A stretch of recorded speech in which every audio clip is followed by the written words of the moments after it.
നമ്മൾ ഇത്തിരി ഒരു ചരിത്രത്തിലേക്ക് വന്നാൽ നമ്മുടെ പിറകിലുള്ളതാണ് ഈ തോറ്റം പാടുന്ന സ്ഥലം. ഈ തോറ്റം പാടുന്ന സ്ഥലത്ത് കഴിഞ്ഞ 9 ദിവസമായി തോറ്റംപാട്ട്, അത് കണ്ണകി ചരിതമാണ് തോറ്റംപാട്ട്. ആ കണ്ണകി ചരിതത്തിൽ കോവലനും കണ്ണകിയും, പക്ഷെ അത് ഈ ഇതിൽ പറയുന്നത് തോറ്റംപാട്ടായിട്ട് പറയുമ്പോൾ പാലകനും കന്നിയുമാണ് പറയുന്നത്. പാലകനും കന്നിയും തമ്മിലുള്ള വിവാഹത്തിൽ തുടങ്ങി ഇന്നത്തെ ദിവസം ഈ പൊങ്കാലയ്ക്ക് തൊട്ടു മുൻപ് നടക്കുന്നത് ആ കണ്ണകി ചരിതത്തിലെ പാണ്ഡ്യരാജാവിനെ കണ്ണകി നിഗ്രഹിക്കുന്ന ഭാഗമാണ്.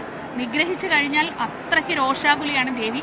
ആ ദേവിയുടെ രോഷം ശമിപ്പിക്കാൻ വേണ്ടി ഈ സ്ത്രീകൾ മുഴുവൻ ചേർന്ന് പൊങ്കാലയിട്ട് ദേവിയെ പ്രാർത്ഥിച്ച് ദേവിയുടെ രോഷം ശമിപ്പിക്കുന്നു എന്നതാണ് വിശ്വാസം. തിളയ്ക്കുന്ന പൊങ്കാലയിൽ ദേവിയുടെ രോഷം ശമിക്കുമെന്ന്, അതാണ് നമ്മൾ ആ പൊങ്കാല തിളയ്ക്കുമ്പോൾ ഒന്ന് കൊരവിട്ട് പ്രാർത്ഥിക്കുന്നത്. അതുകൊണ്ടാണ് അത് വീണ്ടും അടുത്ത ദീപാരാധന എല്ലാവരും അത്രയും മന്ത്രം ജപിച്ചുകൊണ്ട് അത്രയും നാമം ജപിച്ചുകൊണ്ട് നിൽക്കുന്ന ഒരു കാഴ്ച, ഭക്തി നിർഭരമായ കാഴ്ചയാണ് നമുക്ക് ഇവിടെ നിന്ന് തരാൻ കഴിയുന്നത്. പുറത്ത് ഇവിടെ തൊഴുതു മടങ്ങിയവരുണ്ടാകും, ഇന്നലെ ദേവിയെ കണ്ട് മടങ്ങിയവരുണ്ടാകും. അവർ പൊങ്കാലയ്ക്കായുള്ള തയ്യാറെടുപ്പുകളിലാണ്. പൊങ്കാലയെ സംബന്ധിച്ചിടത്തോളം എല്ലാം പുതിയത് വേണം എന്നൊരു കൺസെപ്റ്റ് കൂടി ഉണ്ട് കേട്ടോ. അപ്പൊ നിങ്ങളൊക്കെ കൂടി ഉണ്ടാക്കിയതാണ്. അല്ല, പൊങ്കാല കലം, പൊങ്കാല സാരി, അതൊക്കെ ശരിക്കും കോടി ഉടുക്കണം എന്നൊരു കൺസെപ്റ്റ് ഉണ്ട്. പക്ഷെ അലക്കി വൃത്തിയായ വസ്ത്രം ധരിക്കുക എന്നത് തന്നെയാണ് ഏറ്റവും പ്രധാനം. എങ്കിൽ പോലും ഇപ്പൊ പൊങ്കാല കിറ്റ് ആണെങ്കിലും ഒക്കെ അതിനകത്ത് സാരി, കലവും ചട്ടി തവി എല്ലാം വരുന്നുണ്ട്. തിരുവനന്തപുരത്തെ FM-ലൊക്കെ കഴിഞ്ഞ ദിവസങ്ങളിലൊക്കെ ഏറ്റവും കൂടുതൽ കേൾക്കുന്ന പരസ്യം എന്തായിരിക്കും അറിയോ? പൊങ്കാല കിറ്റിനെ കുറിച്ചായിരിക്കും, പൊങ്കാല സൗകര്യങ്ങളെ കുറിച്ചായിരിക്കും. അങ്ങനെ ഈ നഗരത്തിന്റെ ഓരോ ഭാഗത്തും ഓരോ മനുഷ്യന്മാരും ഇന്ന് പൊങ്കാലയ്ക്ക് ഒന്നെങ്കിൽ ഫ്രണ്ടില് അല്ലെങ്കിൽ ബാക്കില് എന്തായാലും പൊങ്കാലയുമായി ഏതെങ്കിലും തരത്തിൽ ഇന്നത്തെ ദിവസം ബന്ധപ്പെട്ടിരിക്കും എല്ലാ മനുഷ്യന്മാരും. പൊതു അവധിയാണല്ലോ, ഇവിടെ അവധിയാണ്. ഇവിടെയുള്ള ആളുകൾ കടകളൊക്കെ അടച്ച് ഒന്ന് റിലാക്സ് ചെയ്യുന്ന ആണുങ്ങൾ ഇന്നലെ ഒരു സുഹൃത്ത് ഷിബു ഗംഗാധരൻ അദ്ദേഹം എഴുതിയ ഒരു ഫേസ്ബുക്ക് പോസ്റ്റ് ഭയങ്കര രസകരമായി തോന്നി. എന്താന്ന് വെച്ചാൽ ഇന്നത്തെ ദിവസം കഴിഞ്ഞ ഈ പൊങ്കാലയുടെ അടുത്ത ദിവസങ്ങളിൽ ഭാര്യ നിങ്ങളോട് ചിലപ്പോൾ പറയും ഒന്ന് പോയി വരുമ്പോൾ എന്തെങ്കിലും ഒരു സാധനം വാങ്ങുമെന്ന് പറയും, അതൊരു കെണിയാണ്, സൂക്ഷിക്കണമെന്ന്. എന്താ കാര്യം എന്ന് വെച്ചാൽ ആ പോക്കിൽ ആദ്യം പറയുക കുറച്ച് ശർക്കര വാങ്ങണേന്നായിരിക്കും, അതിന്റെ അടുത്തത് അരി വാങ്ങണേ, പഴം വാങ്ങണേ, അത് കഴിയുമ്പോൾ കുറച്ച് പൂ വാങ്ങണം, ഇല വാങ്ങണം, അത് കഴിയുമ്പോൾ ഇഷ്ടിക വാങ്ങണം, നമ്മുടെ ഒരു ഫ്രണ്ട് വരുന്നുണ്ട്, ഫ്രണ്ടിനുള്ള സാധനം വാങ്ങണം, ചൂട്ടും കൊതുമ്പും വാങ്ങണം. ചുരുക്കത്തിൽ ഒരു വലിയ ലോറിയുമായി പോയി ട്രിപ്പ് അടിക്കേണ്ട അവസ്ഥയാവും. അത് കാരണം ഇന്നത്തെ ദിവസം പോയി കുരുക്കിലൊന്നും വീഴരുത് ഇങ്ങനെ പറഞ്ഞ് കേട്ടാൽ അവിടെ നമുക്ക് ഗതാഗത നിയന്ത്രണത്തിന്റെ കാര്യം കൂടി ഒന്ന് പോവാം. ഇപ്പോൾ പണ്ടാര അടുപ്പ് തയ്യാറാക്കുന്ന ചടങ്ങുകൾ അവിടെ നടക്കുന്നുണ്ട്. അതിന്റെ ദൃശ്യങ്ങളാണ് ഇപ്പോൾ പ്രേക്ഷകർ കാണുന്നത്. ഈ പണ്ടാര അടുപ്പിലാണ് 10:15 ആദ്യം തീ പകരുക. അതിനുശേഷം ഇവിടെ ചുറ്റുമുള്ള എല്ലായിടത്തേക്കും തീ വിടരും. ആ ഒരു നിമിഷത്തിന് കാത്തിരിക്കുകയാണ് ആളുകൾ എന്നുള്ളതാണ്. എന്തായാലും ആ സമയത്തിലേക്ക് അടുക്കുന്നു. ഇനി ഉള്ള സമയം വളരെ ഭക്തരെ സംബന്ധിച്ച് 6:45 ആയുള്ളൂ. പക്ഷെ ഈ സമയം പെട്ടെന്ന് പോകും. ശ്രീജ ചെയ്തുകൊണ്ടിരിക്കുന്ന ജോലിയൊക്കെ പടപടപെടാന്ന് എല്ലാരും ചെയ്ത് പൂർത്തിയാക്കി ആ കലൊക്കെ അതൊരു രസമാണ്. അപ്പൊ ആ ഒരു പണ്ടാരടുപ്പിലേക്ക് ഉള്ള തയ്യാറെടുപ്പുകളാണ് നമ്മൾ കാണുന്നത്. ഈ തോറ്റംപാട്ട് പാടുന്ന അതിനു മുന്നിലാണ് ഈ പണ്ടാരടുപ്പ് തയ്യാറാക്കുക. അതിനുശേഷം ക്ഷേത്രം തന്ത്രിയാണ് അകത്തെ ക്ഷേത്രത്തിനകത്തു നിന്നുള്ള വിളക്കിൽ നിന്ന് മേൽശാന്തി തന്ത്രി പകരുന്ന ദീപം മേൽശാന്തിക്ക് കൈമാറും. മേൽശാന്തി അത് അവിടുത്തെ പണ്ടാര അടുപ്പിലേക്ക് 10:15 അടുപ്പ് വെട്ട് പൊങ്കാല എന്നാണ് പറയുന്നത്. അപ്പൊ 10:15 ആദ്യം അടുപ്പ് വെട്ട് നടക്കുന്നത്. ആ അടുപ്പിലേക്ക് പകരും.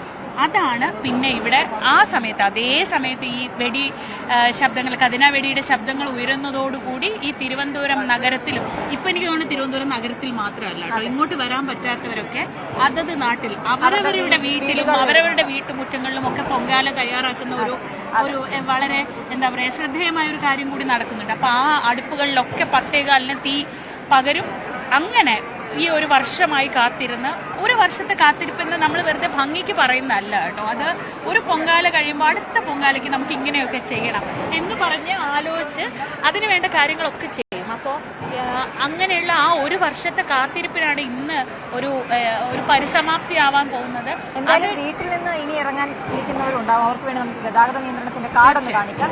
ഇന്ന് രാത്രി 8 മണിവരെ ഗതാഗത നിയന്ത്രണമുണ്ട്, അത് ഓർക്കുക. ക്ഷേത്രത്തിന് സമീപത്തെ റോഡുകളിൽ പാർക്കിംഗ് പാടില്ല. അതുകൊണ്ട് തന്നെ ക്ഷേത്രത്തിലേക്ക് തൊഴാൻ വരുന്നവരാണെങ്കിൽ അവർ 4 വീലേഴ്സ് ഒക്കെ ഉപേക്ഷിച്ച് നടന്നോ അങ്ങനെയൊക്കെ ആയിരിക്കും വരേണ്ടത്. ഇന്ന് നമുക്ക് അങ്ങനെ പറ്റൂ എന്നുള്ളതാണ്. ഒപ്പം തമ്പാനൂരിൽ നിന്നും എറണാകുളം ഭാഗത്തേക്ക് സ്പെഷ്യൽ ട്രെയിനുകളൊപ്പം നിരവധി സ്റ്റോപ്പുകൾ കൂടുതൽ അനുവദിച്ചിട്ടുണ്ട്. ഇന്ന് KSRTC പ്രത്യേക സർവീസ് നടത്തുന്നുണ്ട്. അതുകൊണ്ട് ആ കാര്യങ്ങളൊന്നും പേടിക്കേണ്ട, എല്ലാം അവിടെ സജ്ജമാണ്. സുരക്ഷയ്ക്കായിട്ട് 3480 പോലീസുകാർ ഇവിടെയുണ്ട്, 4000-ഓളം പോലീസുകാരുണ്ട്.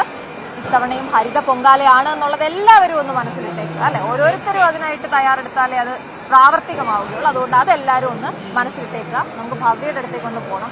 ഭവ്യ, അവിടെ കൂടുതൽ ആളുകളുടെ പ്രതികരണങ്ങൾ. നേരത്തെ പോയപ്പോ ഭവ്യക്ക് ആ കല്ലിന്റെ ഇടയിൽ കൂടെ നടക്കാൻ ഇത്തിരി ബുദ്ധിമുട്ടുണ്ടായിരുന്നു തോന്നുന്നു. ഭവ്യ വളരെ വളരെ ശ്രദ്ധിക്കണം.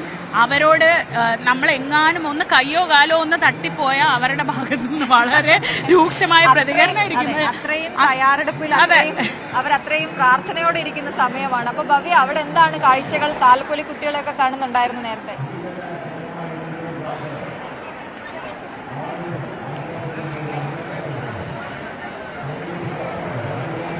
അതാണ് അശ്വതി, ഞാൻ അവിടെ നിന്ന് ഒന്ന് മാറി ഇപ്പൊ ഇതാ ഈ ക്ഷേത്രത്തിന്റെ പുറകുവശത്തോട്ട് വന്നിരിക്കുകയാണ്.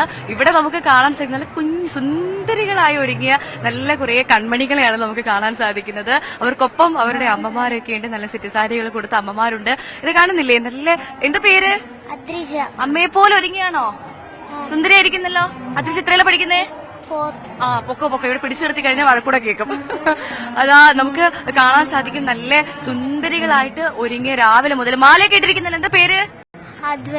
അദ്വൈതക്ക് എന്തോ ഒരു ക്ഷീണം. അദ്വൈത ഉറങ്ങിയിട്ടില്ലാന്ന് തോന്നുന്നു. അദ്വൈതക്ക് ഭയങ്കര ക്ഷീണമുണ്ട്. പേരെന്താ? താലപ്പൊലി എടുക്കാൻ പോവാണോ? അതെ. മോളുടെ പേരോ? പേരൊക്കെ ഒന്ന് ആലോചിക്കണ്ടേ, എന്റെ പേരെന്താണെന്നൊക്കെ ആലോചിക്കുന്നുണ്ട്. ഇതാ കുറെ ചേച്ചിമാരെ കാണാം. താലപ്പൊലി എടുക്കാനാണോ? പേരെന്താ? ഐശ്വര്യ. എവിടുന്നാ? അടൂര്. ഇതാ മക്കളെ കണ്ടോ? നേരത്തെ അശ്വതി പറഞ്ഞ് ഞാൻ ശ്രദ്ധിക്കുന്നുണ്ടായിരുന്നു, ഇങ്ങനെ തലയില് മയിൽപ്പീലിയൊക്കെ വെച്ചുകൊണ്ടാണ് പെൺകുട്ടികളെ ഒരുക്കിയത്. അതെന്താന്ന് എനിക്ക് സത്യം പറഞ്ഞാൽ അറിയത്തില്ല. ഇങ്ങനെ പെൺകുട്ടികൾ ഒരുങ്ങുമ്പോ തലയിൽ മയിൽപ്പീലി വെക്കുക, അത് ദേവിയായിട്ട് ഒരുങ്ങുകയാണെന്നാണ് മനസ്സിലാക്കുന്നത്. നല്ലൊരു മോളെ പേരെന്താ? അമ്മയെ ഉറക്കത്തിലാണോ? കുഞ്ഞുങ്ങളൊക്കെ നല്ല ഉറക്കത്തിലാണ്. അവരൊക്കെ സാധാരണ വീട്ടിൽ കിടന്ന് ഉറങ്ങുന്ന സമയമാണ്. ഇപ്പൊ ഇത് 6:49 ആയിട്ടുള്ളൂ. ആ സമയത്താണ്. അപ്പോൾ ഇങ്ങനെ ഒരുങ്ങണമെങ്കിൽ തന്നെ ഒരുപാട് സമയം എടുക്കുമല്ലോ. അപ്പൊ രാവിലെ മുതൽ ഒരുക്കൊക്കെ കഴിഞ്ഞ് ഇങ്ങനെ ക്യൂ നിന്നത് നല്ല ക്യൂ ആയിരുന്നു. ഇപ്പോഴാണ് ആ ക്യൂ ഒന്ന് വിട്ടിരിക്കുന്നത്. ചിരിക്കുന്നത്, ക്യാമറ നോക്കി കുറെ കുട്ടികൾ ചിരിക്കുന്നൊക്കെയുണ്ട്. അപ്പൊ ആ ക്യൂ ഒന്ന് വിട്ട് അവർ എങ്ങനെയെങ്കിലൊക്കെ ഒന്ന് അമ്പലത്തിൽ കയറി ദേവീ ദർശനം നടത്തി ഈ അർച്ചന പൂർത്തിയാക്കാനുള്ള ഒരു തിരക്കിലാണ്, താലപ്പൊലി പൂർത്തിയാക്കാനുള്ള തിരക്കിലാണ്. കുറെ പേര് അമ്മയുടെ ഒക്കെ തോളിൽ കിടന്ന് ഉറങ്ങുന്നുണ്ട്. എന്താ പേര്? ജാനകി. എവിടുന്നാ വരുന്നേ? ബാംഗ്ലൂരിൽ നിന്നാണോ? പൊക്കോട്ടോ, നല്ല തിരക്കാ. ഇതാ മോളുടെ പേരെന്താ? എന്താ ഈ മയിൽപ്പീലി വെച്ചേ? ഭംഗിയില്ലല്ലേ? ഭംഗിക്ക് വെച്ചല്ലേ? ശരി. ഇതാ നമുക്ക് കുറെ. മോളുടെ പേരെന്താ? മോളെ എവിടുന്ന വരുന്നേ? കൊല്ലം. ഇതെന്താ താലപ്പൊലിയാണോ? എന്നാ പൊക്കോ. എല്ലാവരും പോലീസുകാർ നമ്മൾ പിടിച്ചു നിർത്തുന്ന സമയത്ത് വേഗം വിടാൻ പറയുന്നുണ്ട്. കാരണം അവര് ഇത്രയും മണിക്കൂർ ക്യൂ നിന്ന ആളുകളാണ്. അപ്പൊ എങ്ങനെയെങ്കിലും ഒന്ന് താലപ്പൊലി പൂർത്തിയാക്കാൻ വേണ്ടി ക്ഷേത്രത്തിനകത്തോട്ട് കയറുന്ന ആളുകളാണ്. മോളുടെ പേരെന്താ? അതിഥിയായി എത്തിയതാണ് ആറ്റുകാലിത. ഒരാൾ ഒരു കുഞ്ഞു പാവയെ കാണാം. അവര് നല്ല ഉറക്കമാണ്. അമ്മയുടെ തോളിൽ കിടന്ന് ഉറങ്ങാണ്. നടക്കാൻ മാത്രമൊന്നും ആയിട്ടില്ല. അത്രമാത്രം കുഞ്ഞു കുട്ടികളടക്കം ഉണ്ട്. അവരൊക്കെ ഇങ്ങനെ ഒരുങ്ങിയത് കാണാൻ പോലും, ഒരുങ്ങി ദേവിയെ പോലെ ഒരുങ്ങിയത് കാണാൻ പോലും നല്ല ഭംഗിയുണ്ട്. അപ്പൊ എന്തായാലും നല്ലൊരു കാഴ്ചകളാണ്, നല്ല ഭംഗിയുള്ള കാഴ്ചകളാണ് ഇവിടുന്ന് നമ്മുടെ അരുൺ പാലോട് ചേട്ടൻ പകർത്തുന്നത്. കാരണം കുഞ്ഞു കുട്ടികളിങ്ങനെ ഭംഗിയിൽ ഒരുക്കുന്നതൊക്കെ കാണാൻ പ്രത്യേക ഒരു ഭംഗി. അവരെ കാണുമ്പോൾ തന്നെ നമുക്കൊരു സന്തോഷമാണ്. നമ്മുടെ ഉറക്കം കൂടെ പോകും. അവളുടെ പേരെന്താ? ശിഖാരാജ്. ഈ മുക്കുത്തി എനിക്ക് വരുമോ? മുക്കുത്തി തരുമോ? എനിക്ക് തരുമോ? കുഴപ്പമില്ല. അപ്പൊ അവളെന്തായാലും എല്ലാം തരാൻ വേണ്ടി തയ്യാറാണ്. ഏതാ ഒരാള് ഇവിടെ നല്ല ഉറക്കത്താണോ? ഉണരണ്ടേ നമുക്ക്? താലപ്പൊലി നടത്താൻ പോണ്ടേ? ഉണർന്നേ. ഉണരാൻ പറഞ്ഞപ്പോ ഉറങ്ങാണ്. ആള് നല്ല ഉറക്കത്തിലാണ്. ഇതാ ഒരാൾ ഇവിടെ ചിരിച്ചുകൊണ്ടിരിക്കുന്നത്. പേരെന്താ? നല്ല സുന്ദരിയായിരിക്കുന്നല്ലോ. എത്രല്ല പഠിക്കുന്നേ? 1ാം ക്ലാസ്സിലെ. പൊക്കോ കേട്ടോ. 1ാം ക്ലാസ്സിലാണ്. അപ്പം ചെറിയ കുഞ്ഞുങ്ങളാണ്, കുറെ പേര് അമ്മമാര് എടുത്തുകൊണ്ടിരിക്കുന്ന, അവരെ കൂടെ ആളുകളുണ്ട്. നല്ല മാലയൊക്കെ ഇട്ട് നല്ല സുന്ദരികളായിട്ട് ഒരുങ്ങിയ പെൺകുട്ടികളെയാണ് നമുക്കിവിടെ കാണാൻ സാധിക്കുന്നത്. അവർക്ക് ഭയങ്കര സന്തോഷമാണ്. കാരണം അവർക്ക് എന്തൊക്കെയോ മനസ്സിൽ നല്ല സുന്ദരികളെ ഒരുങ്ങുമ്പോൾ തന്നെ അവർക്ക് ഭയങ്കര സന്തോഷമായിരിക്കുമല്ലോ. അപ്പൊ ആ ഒരു സന്തോഷം എല്ലാവരുടെയും മുഖത്ത് കാണാനുണ്ട്.